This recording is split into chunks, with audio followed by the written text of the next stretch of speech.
मुकुट ललटलल गोकुल गलल गलल गलल गलल गलल गलल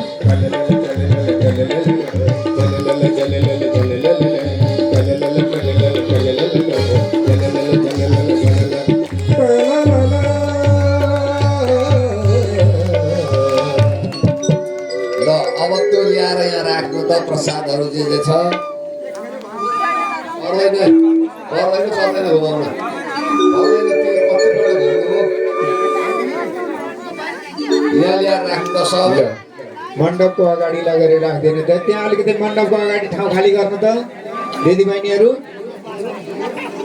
अगाडि लगेर राख्नु त त्यो प्रसादीलाई लगेर त्यहाँ भोग लगाउनु त ओम तोदियम वस्तु गोविन्दम ल त्यहाँ राख्नु है तोदियम वस्तु गोविन्दम तुभ्यमेव समर्पितम ध्यान सुमुखो भूत्वा प्रसीद परमेश्वर श्री कृष्ण प्रभु भक्तिले हो भयो सानो ल्यायौँ सबै हो हजुरकै चढायौँ केही रसिलो र मिठो छ यसमा भए प्रेम मात्र जुटेको छ यसमा